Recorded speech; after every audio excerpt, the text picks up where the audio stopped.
মাকে নিয়ে ঢাকার ইবনে সিনা মেডিকেল কলেজ হাসপাতালে ডাক্তার দেখাতে গেলাম। মায়ের ২ চোখের উপর ছোট্ট মাংসের মতো জমা হয়েছে। এই রোগের নাম কি? এই রোগের জন্য কি টেস্ট করানো হয়েছে? এই রোগের কোনো ওষুধ আছে কিনা? ডাক্তার দেখাতে আমাদের মোট কত টাকা খরচ হয়েছে? পুরো চিকিৎসার অভিজ্ঞতা জানতে ভিডিওটি শেষ পর্যন্ত দেখতে থাকুন। ঢাকায় আসার পরের দিন আমরা বের হয়ে পড়লাম ইবনে সিনা মেডিকেল কলেজ হাসপাতাল কল্যাণপুরে। মায়ের ২ চোখের উপর একটু মাংসের মতো বাড়ছিল।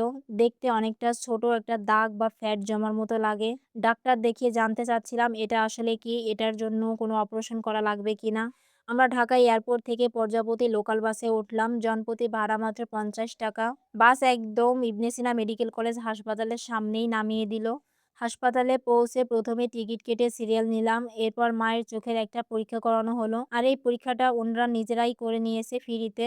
সবকিছু শেষ করে আমরা ডাক্তারের রুমে গেলাম। ডাক্তার মাকে ভালো করে দেখে বললেন, "এই রোগটাকে সাধারণত জ্যানথেলাসমা বলা হয়। এটি মূলত ত্বকের নিচে কোলেস্টেরল ও অন্যান্য চর্বিজাত পদার্থ জমে তৈরি হয়।" ডাক্তার আমাদের আরও বললেন, "এই রোগের জন্য কোনো অপারেশন করা লাগবে না। আর অপারেশন করলে এটা ২ থেকে ৩ মাস পর আবার নিজের থেকে উঠবে, যতদিন না খাবার-দাবার নিয়ন্ত্রণ করা হবে। তাই বাহিরের ভাজা, পোড়া, অতিরিক্ত তেলযুক্ত খাবার এগুলো সব বাদ দিতে বলেছেন। আর বেশি করে সিদ্ধ শাকসবজি ও দেশীয় ফল খেতে বলেছেন। আর যেহেতু আমরা বাঙালি, তেল ছাড়া একটু খাবারের স্বাদ পাই না, তাই সরিষার তেল যতটা সম্ভব কম ব্যবহার করতে বলেছেন। মূল কথা হলো এই রোগের একটাই ওষুধ, বেশি, বেশি সিদ্ধ শাকসবজি ও দেশীয় ফলমূল খাইতে হবে।"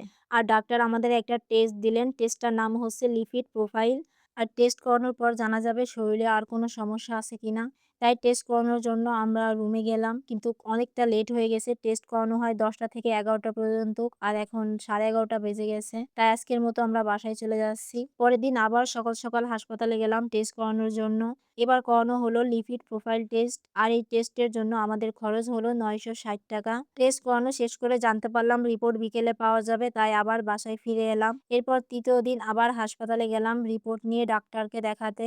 রিপোর্ট দেখে ডাক্তার ঠিক সেই আগের কথাগুলোই বললেন। কোলেস্টেরলের মাত্রা বেড়েছে, তবে বাকি বিষয়গুলো মোটামুটি ঠিকঠাক আছে। তাই আপাতত এটার মূল চিকিৎসাই হচ্ছে খাবার নিয়ন্ত্রণ করা। খাবার যত দ্রুত নিয়ন্ত্রণে আনা যাবে তত দ্রুত কোলেস্টেরল নিয়ন্ত্রণের দিকে আসবে আর ওটা নিজের থেকেই চলে যাবে।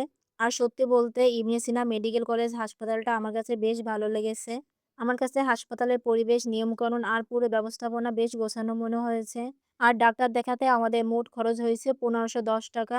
ডাক্তার দেখানোর জন্য আমাদের ভিজিট ফি ছিল মাত্র ৳৫৫০। আর লিপিড প্রোফাইল টেস্ট করার জন্য লাগছে ৳৯৬০। এটাই আমাদের সর্বমোট খরচ। আর যাতায়াত ভাড়া ওটা তো ব্যক্তিগত বিষয়। সবশেষে মায়ের রিপোর্ট আর ডাক্তারের পরামর্শ নিয়ে আমরা বাসার দিকে রওনা দিলাম। সবাই ভালো থাকবেন, সুস্থ থাকবেন। আর আমার মায়ের জন্য দোয়া করবেন যেন উনি খুব দ্রুত খাবার নিয়ন্ত্রণ করতে পারেন। কারণ উনি প্রচুর পরিমাণে তেলযুক্ত খাবার খাইতে ভালোবাসেন। উনাকে খাবার নিয়ন্ত্রণ করার জন্য এখনই আমাদের হচ্ছে মূল কাজ। ভিডিওটি ভালো লাগলে অবশ্যই লাইক, কমেন্ট আর শেয়ার করতে ভুলবেন না। আল্লাহ হাফেজ।